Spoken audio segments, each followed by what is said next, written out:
यादों का सिलसिला।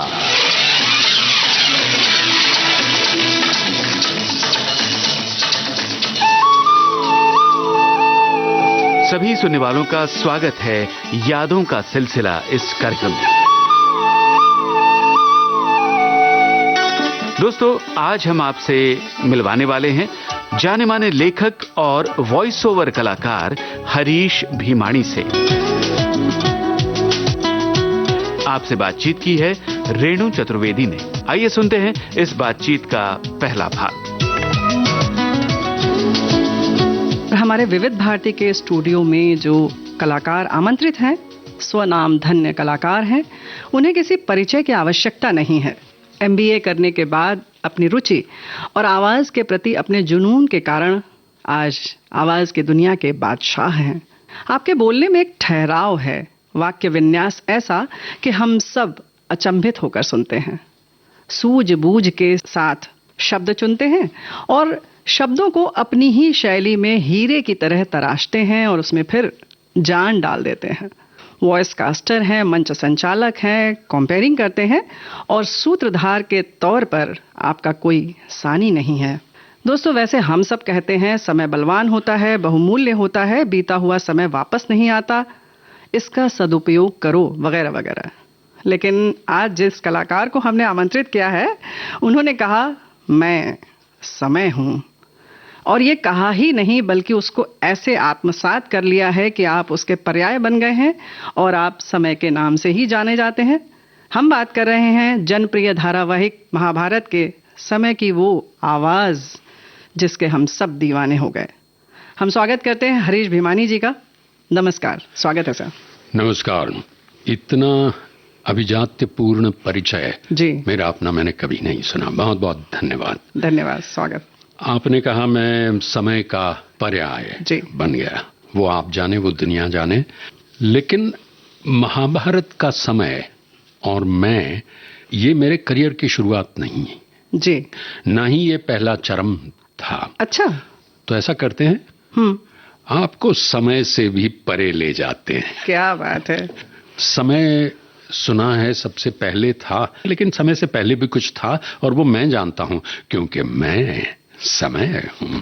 तो श्रोताओं, चलते हैं समय के साथ और समय से परे भी चलते हैं और ये यात्रा तय करेंगे हरीश भीमाणी जी के साथ। शुरू करें? जी जी जी। हुआ यूं कि जैसे मैं कभी कभी कहता हूं कि मैंने बहुत गलत सलत पढ़ाइयां कर ली और मेरी द्विधा ये थी जी कि मैं अच्छा छात्र था तो अच्छे नंबर आते थे, दूसरा, तीसरा, पांचवा, पहला नहीं। तो मैं अपने आप को गलत मार्गदर्शन देता गया जहां तक करियर का सवाल था कि उन दिनों ऐसा था कि लड़का अगर पढ़ाई में अच्छा है तो या इंजीनियर बनेगा या डॉक्टर, फिर वो पहले साइंस में जाएगा, अगर वो थोड़ा आम है तो कॉमर्स करेगा, और अगर बिल्कुल किसी काम का नहीं है तो यूं समझिए कि मैरिज मार्केट के लिए, ग्रेजुएशन के लिए वो BA करेगा सोशियोलॉजी में, फिलॉसफी में, चाहे उसका वो स्पेलिंग ठीक से कर ना पाए। जी बिल्कुल सही। तब ऐसा था जी। तो मैंने ही अपने आप को साइंस में दाखिला दिलवाया क्योंकि इतने अच्छे नंबर तो भीमाणी खानदान में आए नहीं थे। ऐसा? तो फिर इंटर साइंस, तब इंटरमीडिएट साइंस होता था, उसमें फर्स्ट क्लास आया। तो फिर इंजीनियरिंग में गए। वहां जाकर पता चला कि भाई मैं कहाँ आ गया। अच्छा। मतलब मैं बुरा नहीं था। हाँ। मुझे साइंस बहुत अच्छा लगता है और आज भी बहुत अच्छा लगता है। I am a bit of a techie. लेकिन अंदर ये हो रहा था अंतर्मन में कि कुछ और करना चाहता हूं। अब कुछ और करना चाहता हूं ये तो पता था, या यूं समझिए कि मुझे ये पता था कि क्या नहीं चाहता, लेकिन क्या चाहता हूं उसका सवाल मैं अपने आप को उत्तर नहीं दे पाता था। कुछ शब्दों में कह दूं तो क्या कहें अहबाब क्या कारे नुमाया कर गए, क्या कारकर्दगी कर गए, क्या कहें अहबाब क्या कारे नुमाया कर गए, BA किया, नौकर हुए, पेंशन मिली और मर गए। ये मुझे नहीं करना था, ये मुझे पता था, लेकिन मैं जा तो उसी दिशा में रहा था जी। इंजीनियर होऊंगा, इंजीनियर के बाद कहीं नौकरी होगी, फिर हो सकता है अपनी फैक्ट्री खोलूंगा, कुछ प्रोडक्शन करूंगा। बातें ऐसी रोचक चल रही हैं, लेकिन श्रोताओं हमें लगता है कि हरीश जी यहाँ पर एक गीत हम लोग सुन लें। हाँ जरूर, क्यों नहीं। कौन सा आप चाहते हैं? ओपी नैयर और साहिर लुधियानवी जी का कॉम्बिनेशन बड़ा रेयर रहा है। क्यों? ये बहुत दिलचस्प लेकिन बहुत अलग बात है जी। तो उनका एक गाना, आना है तो आ राह में कुछ फेर नहीं है। आना है तो राह में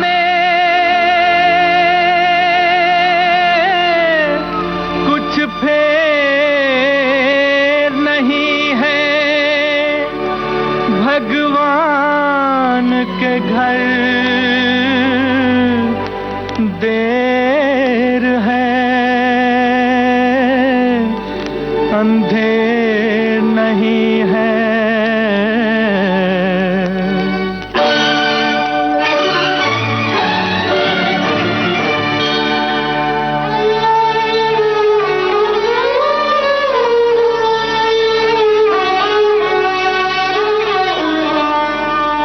है। आना है तो आ राह में कुछ फेर नहीं है, भगवान के घर देर है, अंधेर नहीं है। आना है तो आ राह में कुछ फेर नहीं है, भगवान के घर देर है, अंधेर नहीं है। आना है तो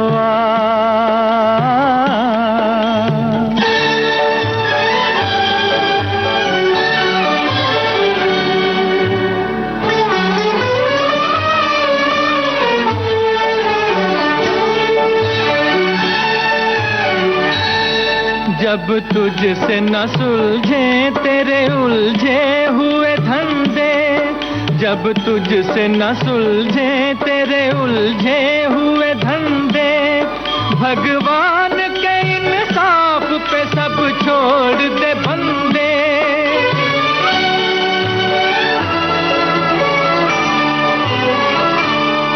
खुद ही तेरी मुश्किल को वो आसान करेगा, खुद ही तेरी मुश्किल को वो आसान करेगा। जो तू नहीं कर पाया वो भगवान करेगा, जो तू नहीं कर पाया वो भगवान करेगा, भगवान करेगा। आना है तो आ राह में कुछ फेर नहीं है, भगवान के घर देर है, अंधेर नहीं है। आना है तो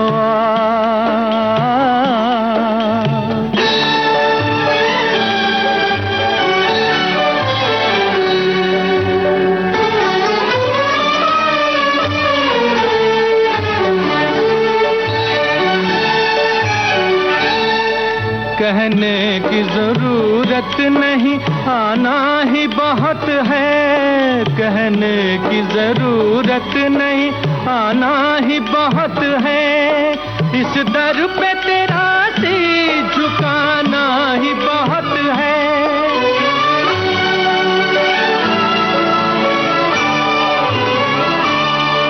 जो कुछ है तेरे दिल में वो सब उसको खबर है, जो कुछ है तेरे दिल में वो सब उसको खबर है। बंदे तेरे हर हाल पे मालिक की नजर है, बंदे तेरे हर हाल पे मालिक की नजर है, मालिक की नजर है। आना है तो आ राह में कुछ फेर नहीं है, भगवान के घर देर है, अंधेर नहीं है। आना है तो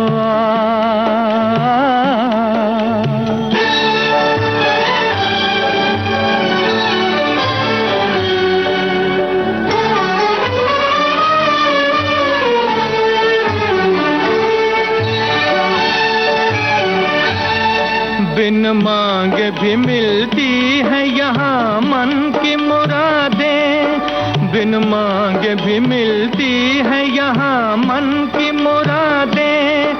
दिल साफ हो जिनका वो यहाँ आके सदा दे।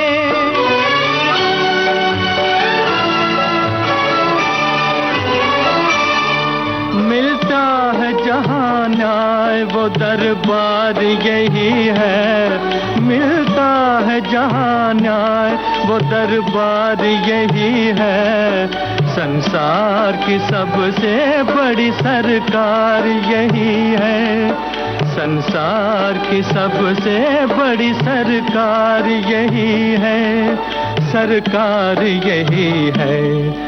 आना है तो आ राह में कुछ फेर नहीं है, भगवान के घर देर है अंधेर नहीं है, आना है तो आ। खैर होते होते मुझे मेरे बड़े भैया ने कुछ और दिशा दिखाई। इंजीनियरिंग के बाद उन्होंने कहा कि ये नया शुरू हुआ है और बहुत बड़ी चीज़ है बिजनेस मैनेजमेंट, और बिजनेस मैनेजमेंट से भी ज़रा आगे कहिए तो मैनेजमेंट स्टडीज़। तो एक बहुत शीर्ष संस्थान था Bajaj institute of management studies, वहाँ मुझे दाखिला भी मिल गया बम्बई में। जी हाँ, मुंबई में 13,000 प्रत्याशियों में से सिर्फ 30 को चुना जाना था। 13,000 में से 30 को। उसमें आपके अलावा माइक पर जो यहाँ बैठा है जी, वो दूसरे नंबर पर था। वाह क्या बात है। और मुझे वो कोर्स भी बहुत अच्छा लगा। ये किस सन की बात है ये बताते चलिए। लगभग 1970। 1970 में। ओहो जी, क्या बात है। तो इंजीनियरिंग करने के बाद आपने एमबीए की पढ़ाई शुरू की। जी, एमबीए अच्छा। करने के बाद उन्हीं दिनों जिसे कहते हैं कैंपस इंटरव्यूज शुरू हुए थे, कंपनियां खुद आती थी। जी। अभी तो हमारी परीक्षा का परिणाम नहीं आया है और इंटरव्यू शुरू हो जाते थे। अब उसमें भी मुझे बेहतर से बेहतरीन जॉब मिला, वो भी अमेरिकन बहुराष्ट्रीय कंपनी, विश्व की दूसरे नंबर की केमिकल्स मैन्युफैक्चरिंग कंपनी, क्योंकि मैं केमिकल इंजीनियर था। MBA with operations, research, marketing, finance. मतलब मेरे साथियों की, सहपाठियों की आंखों की किरकिरी बन गया था मैं। अभी लग नहीं रहा है कि हम हरीश भिमानी जी से बात कर रहे हैं। तो वहां जब गया तब मुझे असल एहसास हुआ कि मैं क्या कर रहा हूं। मैं इसी तरह चलता रहा, मैं बहुत पैसे कमाऊंगा, सुबह आऊंगा, शाम को जाऊंगा, नया नया काम करूंगा इस इंडस्ट्री में, कुछ न कुछ शायद कुछ ऐसा काम करूं कि नाम भी छोड़ जाऊं। लेकिन पता नहीं एक टीस सी अनुभव हो रही थी, क्या करूं मैं। वो भी मेरा काम था फैक्ट्री में। अच्छा। मैंने बहुत बड़ी बीच में गलती कर दी थी करियर को लेकर कि मुझे न्योता मिल रहा था एडवर्टाइजिंग में। मैं कलकत्ते में था पहले 6 महीने, और मैंने पता नहीं क्यों आज तक मैं समझ नहीं पाया क्यों मैंने ना कह दिया। हमारे डर के होगा कि भाई कहीं ये जो इतनी मेहनत जतन से पैदा किया है वो चला न जाए। जी। तो वो टीस अनुभव हो रही थी। और तब आप मानेंगे कौन मेरी मदद पर आया? कौन? आकाशवाणी। क्या बात। जब मैं एमबीए कर रहा था ना, तो उसकी फीस वगैरह खर्चा मुझे देना पड़ा, क्योंकि मेरे पिताजी समझे नहीं कि बिजनेस मैनेजमेंट क्या होता है। तुझे मैनेजर बनना है ना। अब हम मारवाड़ कच्छ के जी, तो सीधे वो बिजनेस के हिसाब से सोचते थे, तुझे मैनेजर बनना है, अच्छा है, हमारे बहुत जान पहचान में है, कहीं नौकरी पे रख देते हैं और धीमे ऊपर एक एक पायदान ऊपर जाएगा, मैनेजर बन जाएगा। मैंने कहा नहीं, ये बिजनेस मैनेजमेंट का नहीं, ये सब ठीक है, मैं जानता हूँ तू अच्छे नंबर पाए, सब कुछ है, इसका खर्चा मैं नहीं दे सकता। अच्छा। उन्होंने सोचा कि अब तो करेगा ही नहीं। हाँ, फिर तो मैंने ठान ली थी मैं तो करूंगा ही। तो मैं 3 चीजें करता था। मैं पैसे कहाँ से कमाता बताइए। मैं मांगना चाहता नहीं था किसी से। तो मैं फोटोग्राफी करता था। अच्छा। क्या होता था, बिजनेस मैनेजमेंट की हमारी पढ़ाई बहुत अलग तरह की थी, आम तरह के क्लासेस नहीं लगती थी। मतलब लगती थी 45 मिनट नहीं, 90 मिनट की एक क्लास होती थी। 90 मिनट। और रविवार को भी छुट्टी नहीं होती थी। ये बड़ी अजीब कोर्स था। तो वहाँ सेमिनार्स बड़े होते थे, तो बाहर वाले भी आते, मतलब इंडस्ट्री के लोग हमें पढ़ाने आते बिजनेस मैनेजमेंट, और सेमिनार्स में हम भी हिस्सा लेते। तो मैं किसी का कैमरा लेकर, फिल्म खरीद कर, तब तो फिल्म वाले कैमरा थे सारे, और कुछ फोटोग्राफी मेरी सराही गई थी, तो मैं वो करके अपने घर में उसको डेवलप बाहर करवाता था। लेकिन प्रिंट और इनलार्ज करके वो दूसरे तीसरे दिन कहता कि ये आपको ये फोटोग्राफ चाहिए, इतने पैसे। तो उसमें से कुछ 150-200 रुपए मिल जाते थे महीने के। फिर मैंने ऑडिशन दी थी ऑल इंडिया रेडियो, आकाशवाणी भवन हमारे कॉलेज से कोई 3 बिल्डिंग बस बाद परे थे, बिल्कुल परे था उधर ही। तो मैं वहां गया और बड़ी मुश्किल से ऑडिशन, मुश्किल से मतलब इसलिए कि समय था नहीं, दूसरी क्लास लगने वाली थी, तो बड़ा हाथ पांव जोड़ के मैं क्यू मतलब वो कतार तोड़ के आगे गया। वो भी बड़ा दिलचस्प किस्सा है, वो किसने मुझे जाने दिया और कितने सालों के बाद वो मुझे कहाँ मिला, मुलाकात हुई उनसे। हाँ, वो कौन थे क्या बताऊं आपको जी। वो भीष्म पितामह थे, मुकेश खन्ना। इस पर बात करेंगे, उसके पहले हरीश जी अगर एक गीत सुन लें तो अच्छा रहेगा। हाँ जी, क्यों नहीं। जी। रविंद्र जैन जितने अच्छे गीतकार थे उतने ही अच्छे संगीतकार। उनका एक गीत है, बरखा का मौसम जी को जला के चला जाए, आशा जी का गाया हुआ, फिल्म सलाखी।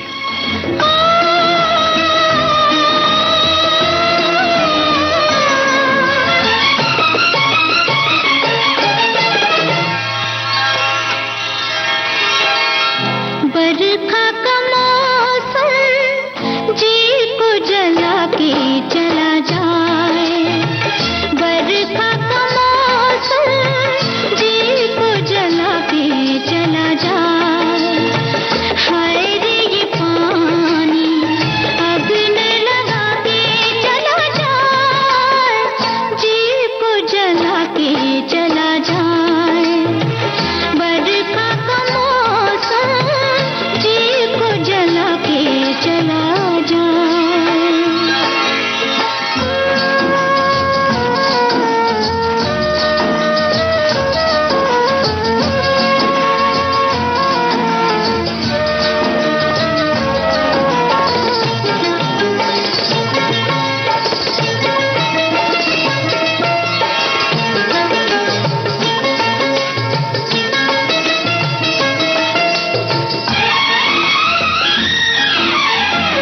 भला नहीं लागे मोहे पिया बिन रहना, मन की बातें मन ही से कहना। पागल पिया कुछ समझ न पिया, पिया गा के चला जाए, जी को जला के चला जाए। बरखा का मौसम जी को जला के चला जाए।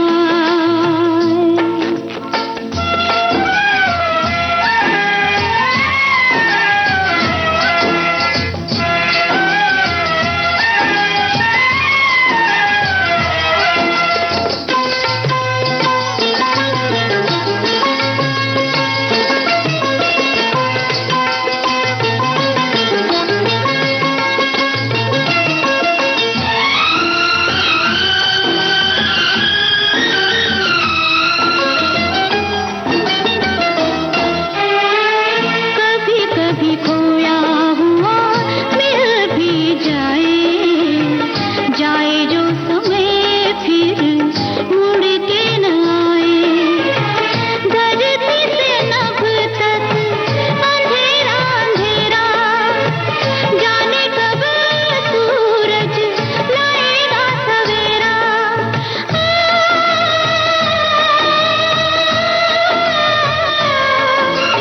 साजन सलोना कहीं ऐसा ना हो द्वारे तक आके चला जाए, जी को जला के चला जाए।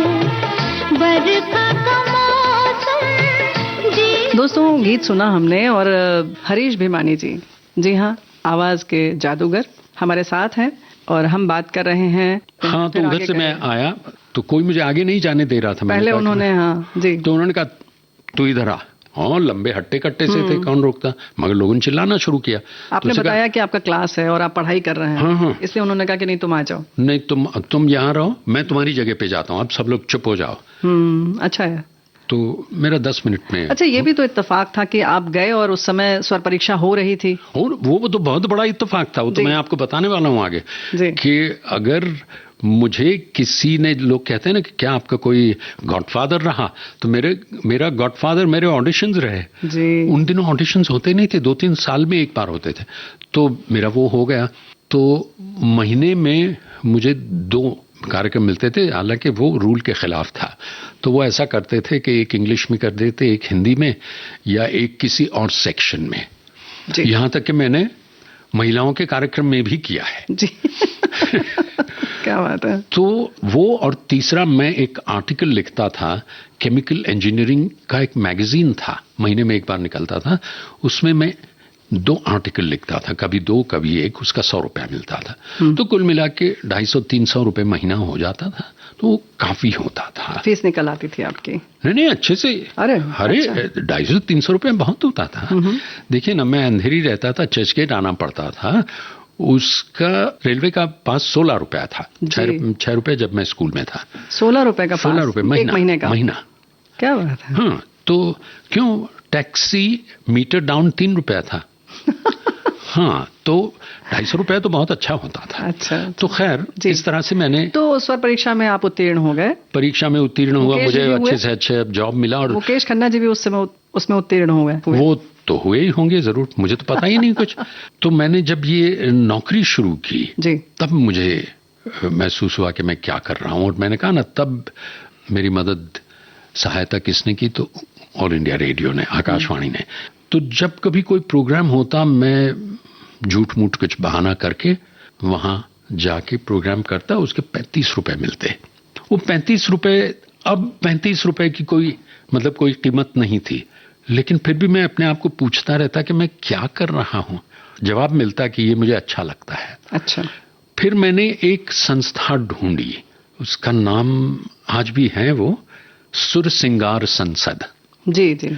और ब्रिज नारायण जी चलाते थे। वहां मैंने एंकरिंग की शुरुआत की, मंच पर लाइव कंपेयरिंग।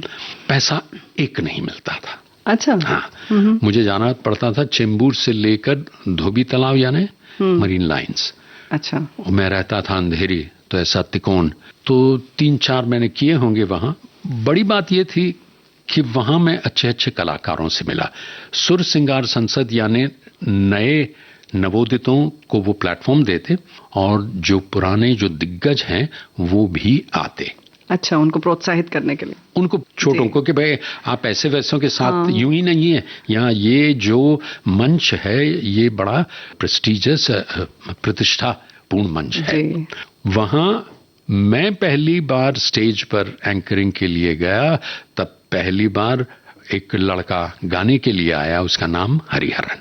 ओह, क्या बात है। वहीं मैं राजेंद्र मेहता जी से मिला, राजेंद्र मेहता, नीना मेहता जी, हाँ, और जगजीत सिंह जी से मिला। उसके 3-1 सालों के बाद मेरी पहली व्यावसायिक एंकरिंग जगजीत सिंह जी के साथ थी, उनके कार्यक्रम की। हाँ, उनके कार्यक्रम, छोटा सा कार्यक्रम था जी। मैं बहुत भयंकर नर्वस था। मुझे होता था कि बीच बीच में मैं छोड़ के ही चला जाऊं, क्या कर लेंगे। मतलब फांसी पे लटकाएंगे, क्या करेंगे। हाँ। क्या करेंगे, जुर्माना। मैं अच्छा करना ही रहा हूं कुछ। और जगजीत सिंह इतनी सेंस ऑफ ह्यूमर, वो बीच बीच में मेरे साथ भी बातें करें। मैंने कुछ ऐसा कह दिया, मुझे याद है कि ईश्वर दोनों चीजें साथ में नहीं देता, शक्ल और आवाज। अच्छा। अच्छी शक्ल और अच्छी आवाज बहुत कम मिलती है। तो मैं उनकी बात कर रहा था, जगजीत सिंह से बैठे थे, मैं खड़ा, तो उन्होंने अपनी अच्छी सी गहराती आवाज में, अच्छा मैंने सोचा अपने बारे में बोल रहे हैं। तो मैं इतना नर्वस हो गया, मुझे कहना था कि क्यों ऐसा करते हैं। हरीश जी, यहाँ पर एक गीत हम लोग सुन लें?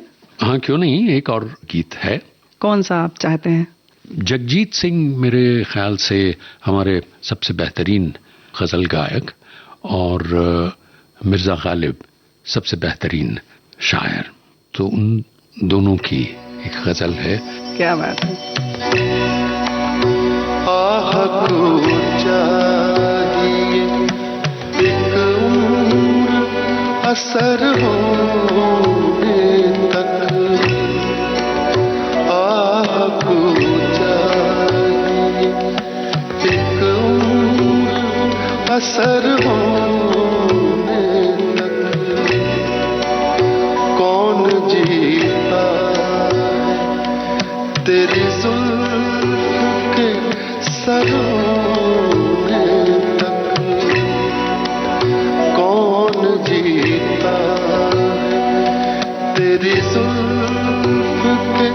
असर होने तक।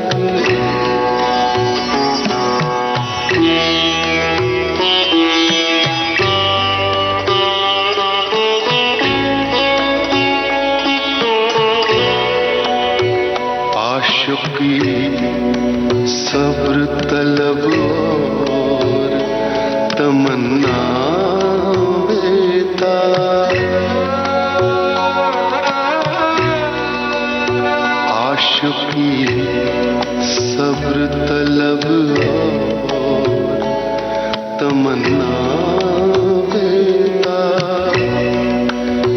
दिल का क्या रंग करूं, खून जिगर होने तक। दिल का क्या रंग करूं, खून जिगर होने तक।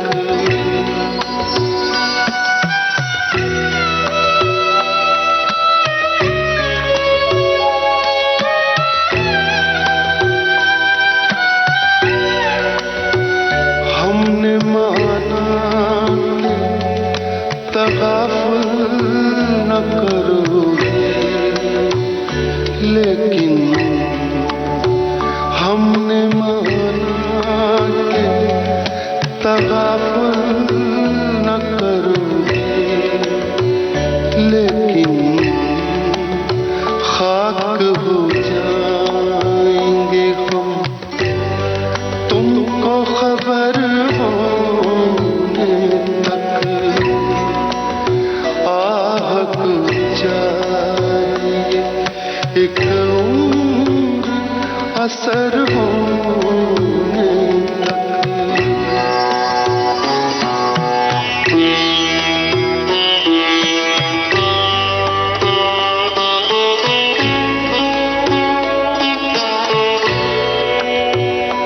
गम हस्ती का असद किससे हो जुज मर्ग इलाज। गम हस्ती का असद किससे हो जुज मर्ग इलाज। शम्मा हर रंग जलती है सहर होने तक। आह को चाहिए एक उम्र असर होने तक। कौन जीता तेरी जुल्फ के सर होने तक। तो फिर यहाँ तक कि मैंने 2 फिल्मों में काम किया, अच्छा। फीचर फिल्मों में। जय द्वारकाधीश कोई फिल्म थी, और भी ऐसी ही थी कोई कॉस्ट्यूम ड्रामा। फिर मैंने एक छलांग लगाई ऐसी खाई में जो कितनी गहरी है मुझे पता नहीं था जी। दरअसल बात ये थी कि ये रेडियो, ये रिकॉर्डिंग, हाँ मैंने आकाशवाणी के साथ साथ फिल्म्स डिवीजन भी गया, और वहाँ भी किसी ने कहा मुझे कि अरे यहाँ क्या तुम्हारी आवाज और टाइप की है। समझा नहीं मैं कौन से टाइप की लेकिन वहां जाओ। मैंने कहा वहां तो हर शुक्रवार को न्यूज रील बनता है। अरे हाँ, न्यूज रील में भी तो आवाज चाहिए जी। हर शुक्रवार, और वहां डॉक्यूमेंट्रीज बनती है। जाओ जाओ जाओ देखो। मैंने कहा किससे मिलना? वो पता नहीं कब ऑडिशन 2-3 साल में एक बार होती है। तो मैं गया तो वहां दूसरे तीसरे दिन ऑडिशन थी। क्या बात है। तो वहां भी मैं उत्तीर्ण रहा जी। और वो काम शुरू किया, लेकिन वो काम मुझे जिसे कहते हैं हो नहीं रहा था ठीक से। क्या हो रहा था कि जो न्यूज रील है ना वो 14 भाषाओं में होता था। अच्छा। तो इंग्लिश में होता था, उसे कहते थे रेगुलर रिकॉर्डिंग वाइल, यानी कि किसी के साथ सिंक नहीं करना है। अच्छा, उनको एक रात में 14 भाषाएं करनी है, वो भी क्या करें, मुश्किल काम था जी।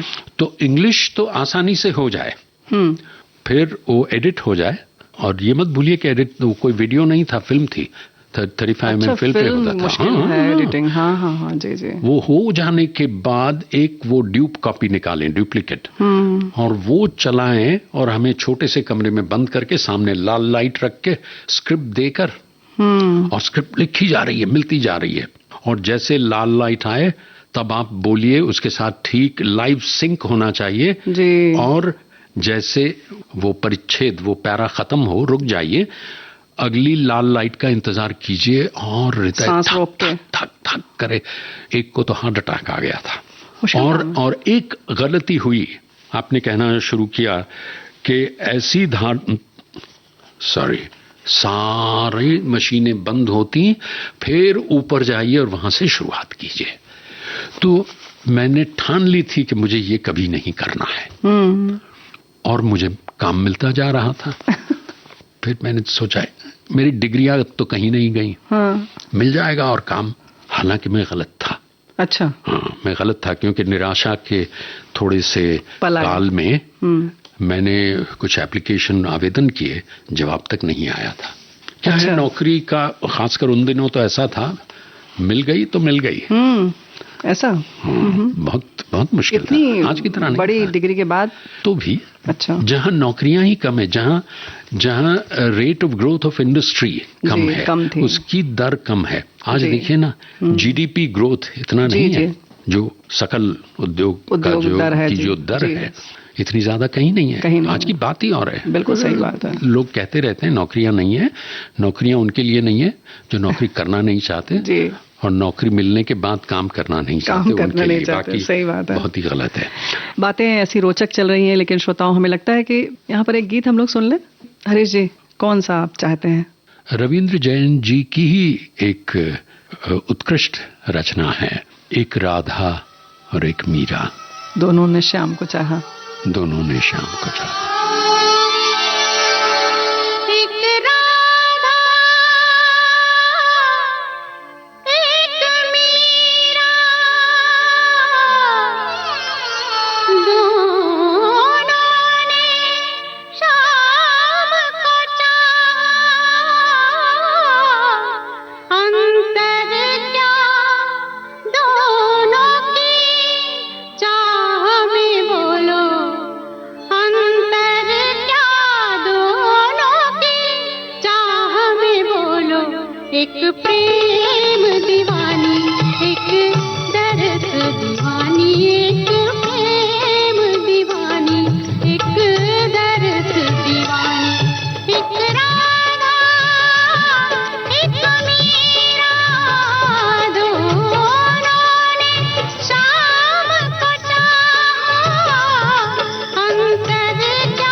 प्रेम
रे रे ग म प म प द सा नि सा रे आ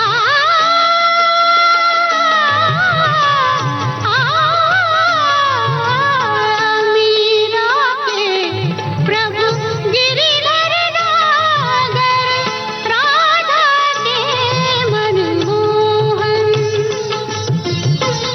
राधा नित्य श्रृंगार करे और मीरा बन गई जोगन एक रानी एक दासी दोनों हरि प्रेम की प्यासी अंतर क्या दोनों की दृष्टि में बोलो अंतर क्या दोनों की दृष्टि में बोलो एक जीत न माने एक हार न माने एक जीत न माने एक हार न माने एक राधा एक मीरा दोनों ने शाम को चाहा अंतर क्या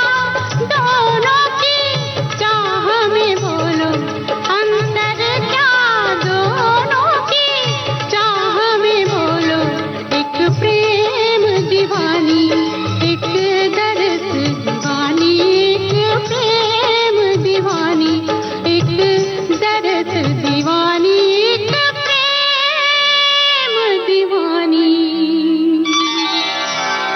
एक दर्द दीवानी।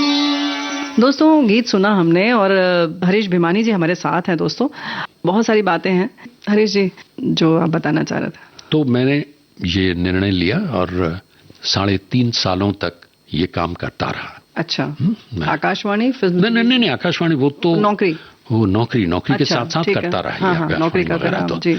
मगर उसके सहारे आपको फुल टाइम काम करना आटे दाल का भाव मालूम होने लगा। यहाँ मैंने क्या किया, एक बहुत बड़ी बात जो शायद समझने लायक है और मैंने भी बड़ा ही परिपक्वता पूर्ण निर्णय लिया ये कि भाई मेरा इस कार्य में ये जंगल की पगडंडी जिस पर मैं चल रहा हूं और जिसकी मंजिल क्या है वो पता नहीं है, उसमें भी मुख्य संसाधन क्या है। हर एक काम में संसाधन होते ही है। मैंने कहा 2 हैं, एक है आवाज और एक है शब्द। अब आवाज में अंदाज भी आ गया, उच्चारण भी आ गया, बहुत कुछ आ गया। आवाज है और मैं 3 भाषाएं तो ठीक ठाक बोल ही लेता था। उर्दू पढ़नी लिखनी मैंने सीखी, हिंदी अंग्रेजी और उर्दू। अच्छा वैसे तो चूंकि हम कच्छ के हैं जी तो गुजराती में अच्छी बोलता हूँ कच्छी भी अच्छी बोलता हूँ, लेकिन कच्छी भाषा में कुछ होता नहीं है, मैं क्या करूँ। मुझे एक अवार्ड मिला था कच्छ की ओर से, तब मैंने एक बार कच्छी में स्पीच दी थी। अरे वाह। खैर जी। तो मैंने कहा मेरे संसाधन ये हैं, मुख्य रूप से वॉइस, आवाज, इसका एप्लीकेशन ये कहाँ काम आएंगे, किन विधाओं में। अब देखिए ये होता है प्रबंधन का निर्णय, मैनेजमेंट डिसीजन। तो कहाँ होता है, तो एक तो वॉइस ओवर, तो वॉइस ओवर में कितना काम मिलेगा। देखिए तब शीर्ष पर 3 लोगों जितना काम था जी, ऑलरेडी 4 थे और मैं 5वां आया, तो कितना काम होगा। ये तो मतलब रेफ्यूजियों की तरह हो जाता था, इतना सा काम है और इतने लोग हैं जी, उससे तो चलेगा नहीं। मगर मुझे मिलने लगा था। फिर फिल्म्स डिवीजन, वो डॉक्यूमेंट्रीज वगैरह, तो वहाँ भी मैं जाने लगा। जब आए तो मैं बहुत मेहनत से करता था कि भाई डॉक्यूमेंट्री में और न्यूज रील में क्या अंतर है। सिर्फ मैं इतना जानता हूं कि मैं जो करता हूं सोच के करने की कोशिश करता हूं। सर ये तो आप उस समय की बात कर रहे हैं। आप अभी भी श्रोताओं को हम बताना चाहेंगे कि अभी भी आप हर चीज बहुत बारीकी से देखते हैं, परखते हैं, पूरी तैयारी करते हैं, तब आते हैं। और मेरी भी तैयारी करवा दी थी, मैं अभी रिकॉर्डिंग के बाद बताऊंगी। और इसके लिए शुक्रिया भी अदा करना चाहती हूँ आपका। लेकिन नहीं, आप लज्जित ना करें मुझे। और तीसरा था जी। Stage anchoring. जी। और तभी तो वहां भी शुरुआत हो चुकी थी, जैसे मैंने कहा कि सुर सिंगार संसद जी। से शुरुआत हुई थी। वहां जो लोग आते थे, देखते थे, और बड़े बड़े विद्वान आते थे, क्योंकि बड़े बड़े संगीतज्ञ भी आते थे क्या अपने बात है। कार्यक्रम। तो तभी एक नई विधा शुरू हुई थी, दूरदर्शन। क्या बात है। दूरदर्शन की शुरुआत कुछ 72 में हुई थी, मैं बात कर रहा हूँ 75-76 की। ये अच्छा। शोले प्रदर्शित हुई, उसके कुछ दिनों के बाद मैंने नौकरी छोड़ी, यानी 15 अगस्त 1975 के बाद। जी। मुझे याद है इमरजेंसी लग चुकी थी। तब मैं यूं ही झूमता झामता गया दूरदर्शन केंद्र। दूरदर्शन की जब यात्रा शुरुआत जो है वो हम अभी आपसे बात करेंगे। यहाँ पर एक गीत अगर हम सुन लें और तब आगे बढ़ें तो कैसा रहेगा सर? बहुत अच्छा रहेगा। चलिए, जैसी बात करता हूं वैसा गीत। मन रे तू काहे न धीर धर। क्या बात है, तो सुनते हैं ये गीत। मन रे तू काहे न धीर धरे, ओ निर्मोही मोह न जाने, जिनका मोह करे। मन रे तू काहे न धीर धरे।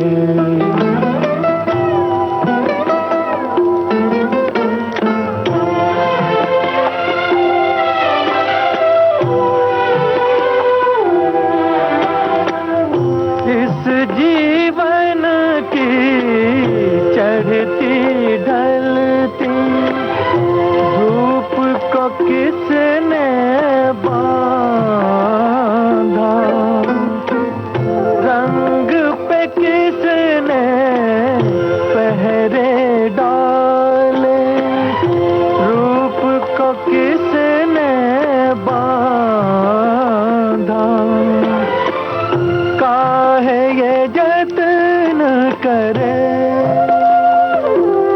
मन रे तू काहे न धीर धरे।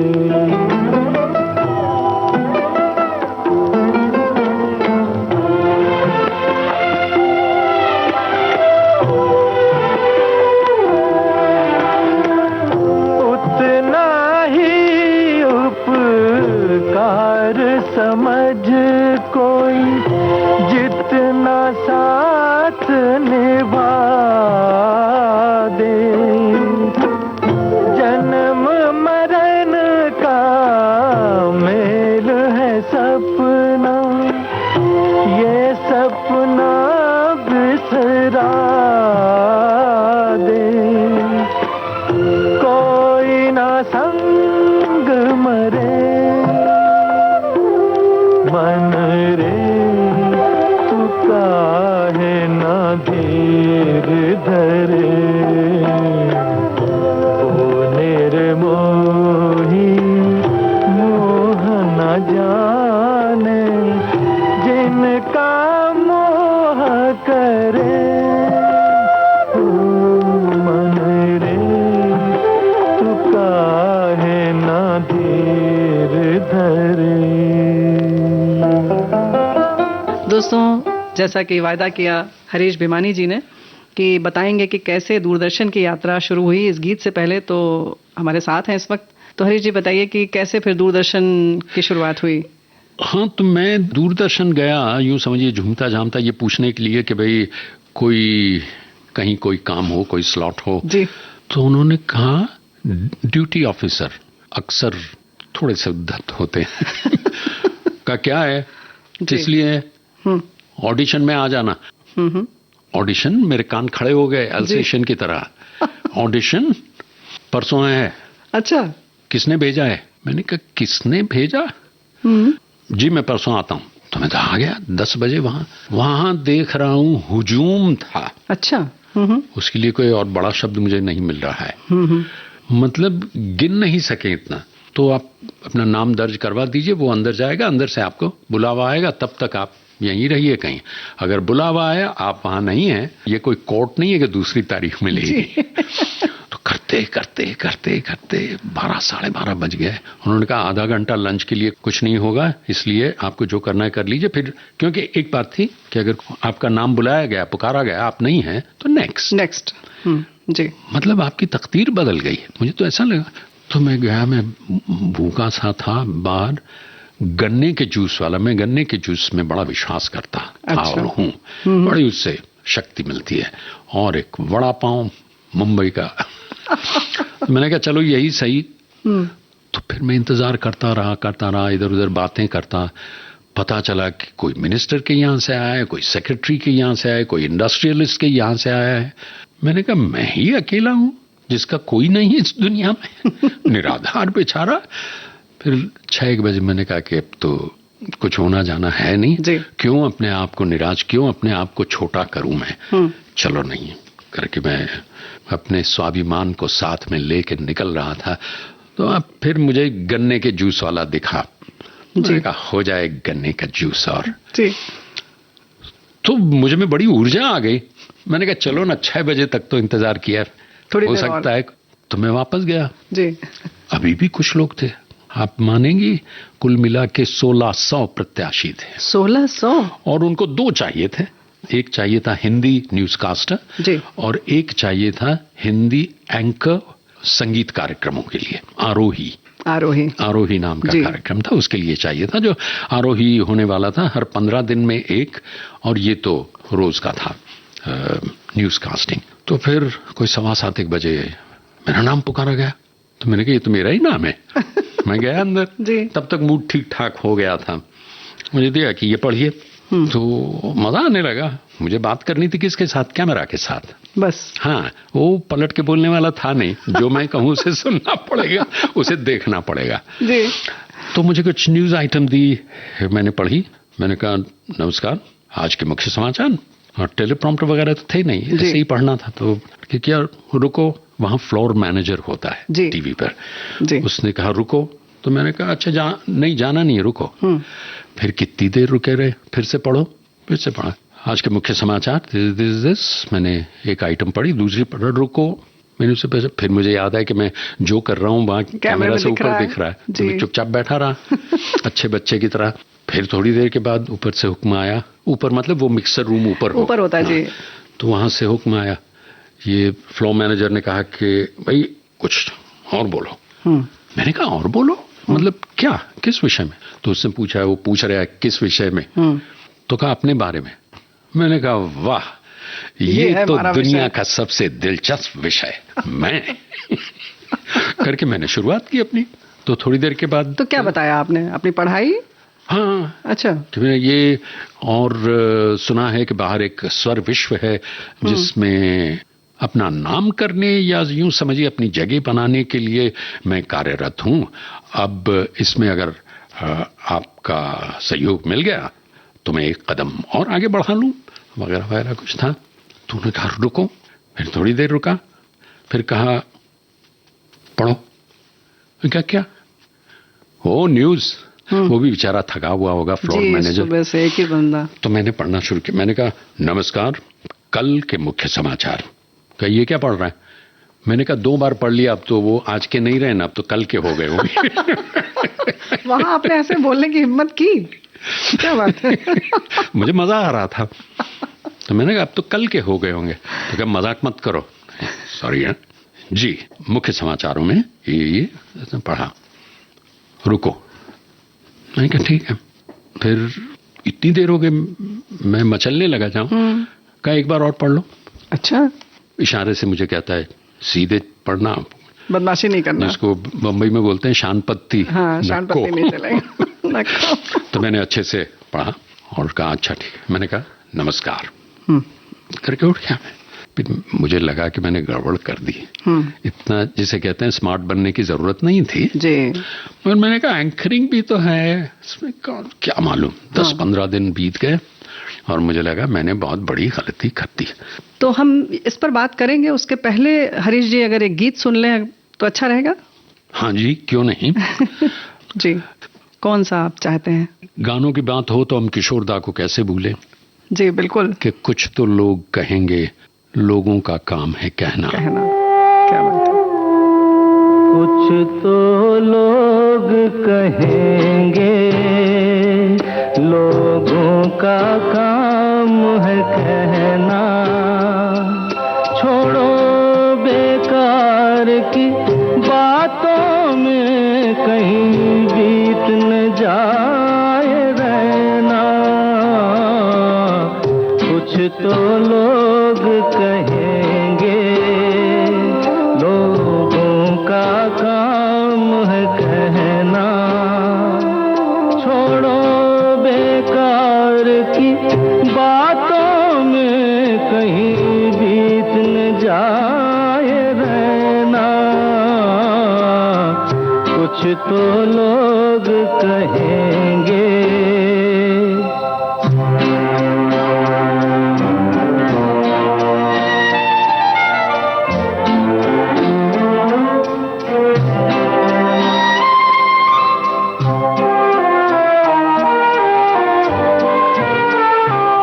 कुछ रीत जगत की ऐसी है, हर एक सुबह की शाम हुई।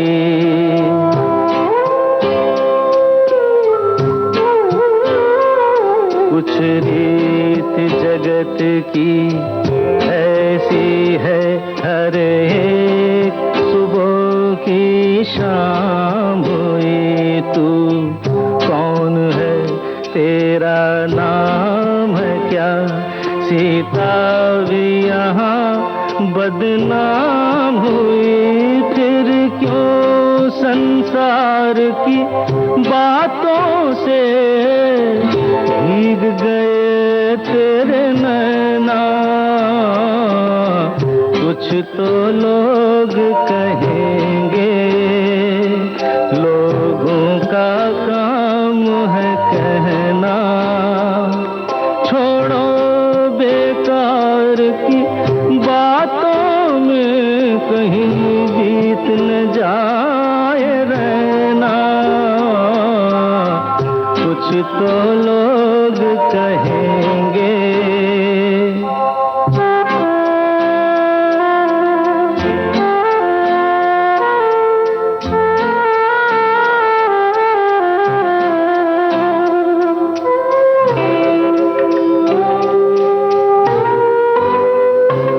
हमको जो ताने देते हैं, हम खोए हैं इन रंग रलियों में।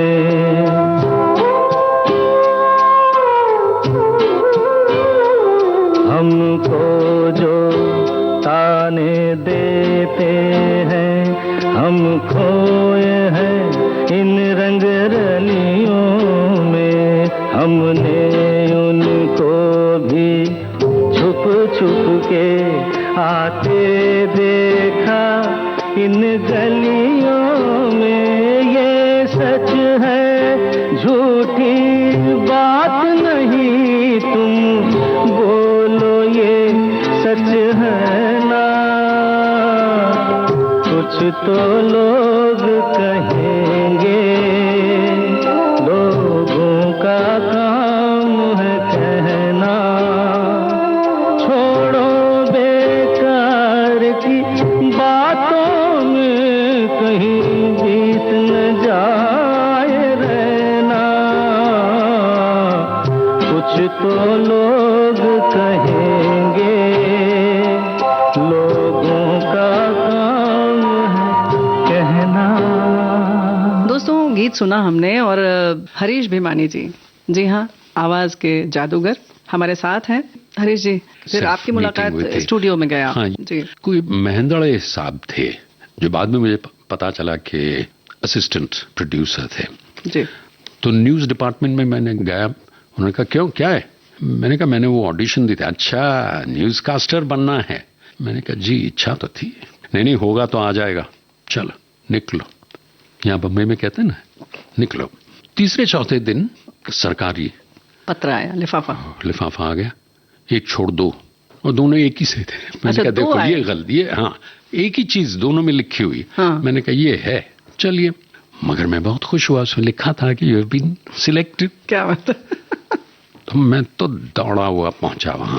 जी, दोनों लिफाफा लेकर। हाँ, दोनों क्या फर्क पड़ता साथ में है, दिखाऊंगा उनको भी मुंह चढ़ाने के लिए।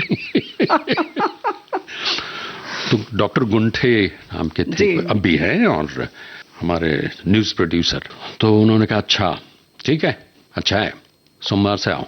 रुको, नहीं, मैंने कहा कि कुछ थोड़ी ट्रेनिंग वगैरह होती। कोई जरूरत नहीं है। मुझे तो लगा बहुत जरूरत थी, और आज भी लगता है कि होता तो अच्छा होता। खैर, उन्होंने कहा देखो, ये सरकारी नौकरी नहीं है। मैंने कहा जी, ये 3 महीने का कॉन्ट्रैक्ट नहीं है जी, ये 1 हफ्ते का कॉन्ट्रैक्ट भी नहीं है जी, ये एक बार का है जी। तुमने नहीं सही किया, तुमने कुछ गड़बड़ की, दूसरी बार आउट। मैंने कहा नहीं, मैं क्यों, I do my best sir. वो सब ठीक है, शनिवार को आओगे? क्यों नहीं आऊंगा, जरूर आऊंगा जी। रविवार को आओगे? मैं कहा आऊंगा। ना तो नहीं कहोगे? मैंने कहा नहीं कहूंगा। शनि रवि दोनों बुलाया तो? मैंने कहा सर मैं शुक्रवार को आऊंगा, सोमवार को जाऊंगा। अच्छा। आप कहें तो। यही टिक जाऊंगा। कम मजाक नहीं। तो एक्चुअली तो असल बात ये थी कि मुझे बहुत जरूरत थी। जी जी तो मैंने कहा नहीं नहीं सर मैं आऊंगा। जी। ना नहीं। तो मुझे पता नहीं, समझ नहीं आया कि क्यों ऐसा पूछ रहे हैं। मैंने कहा ठीक है। असल बात ये थी कि तब 3 महिलाएं न्यूज कास्टर थीं और वो तीनों के परिवार थे और वो चाहती थीं कि शनि रवि वो अपने घर में गुजारें। तो इस तरह से शुरुआत इतनी बड़ी हो गई। अच्छा, साथ में ये भी बता दूं, मैंने उनसे कहा कि सर ये दूसरा भी आ गया, इसका 2 आ गया। हाँ तो जाके मिलो उनसे। बड़े उखड़े हुए स्वर में कहा। मैंने कहा किन से? वो देसाई साहब से, आरोही के। तब मुझे पता चला, याद आया कि नहीं कि उसमें भी मेरा सिलेक्शन हुआ है। तब समझ में आया कह रहे ये तो। हाँ, तो फिर मैं उनसे जाके मिला जी। तो उन्होंने कहा अच्छा। तो चाय पीने हम बैठे थे छोटे से कैंटीन में। उन्होंने कहा देखो एंकरिंग के लिए तुम्हें कोई लिख के नहीं देगा। अच्छा। तो समझो अगले हफ्ते राजेंद्र मेहता, नीना मेहता आ रहे हैं। मैंने कहा जी लिखो उनके बारे में कुछ, लो लिखो। तो वही मुझे लिखवाया कुछ कि भाई करता है या नहीं। बात सही है उनकी, ये भी टेस्ट जरूरी है जी जी। वरना वो तो देते ही। तो कहा अरे वाह अच्छा है, क्या उर्दू शब्द क्या? मैंने कहा अल्फाज। हाँ अच्छा है, जानते हो? मैंने कहा जी मैं उर्दू भी लिखता भी हूँ। अच्छा गुड। उतने में वो डॉक्टर गुंठे आए वहां। अच्छा, न्यूज वाला। हाँ का देखे ज्योतिर्धर जी, ज्योतिर्धर देसाई नाम था उनका जी। ये मेरा है लड़का, इसको न्यूज के लिए लिया है, उसके बीच में मत आना, हमारे सब गड़बड़ हो जाएगी। तो कहा नहीं बीच में आरोही भी कर ले। नहीं वो नहीं हो, ये पहले उसको न्यूज करने दीजिए, सेटल होने। तो मैंने सोचा कमाल, कल तक तो कोई पूछ नहीं थी मेरी, आज 2 प्रोड्यूसर झगड़ रहे हैं मेरे लिए। लगता है मैं सही दिशा में तो जा रहा हूं। अब भैया ऐसी मेहनत करो, ऐसी कि दशा भी सही हो जाए।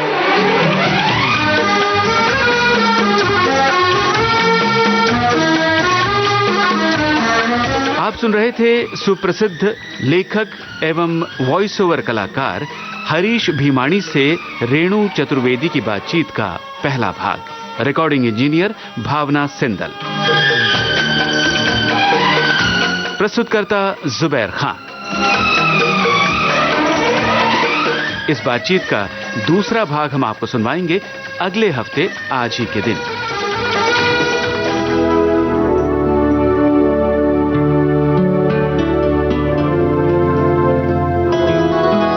यादों का सिलसिला।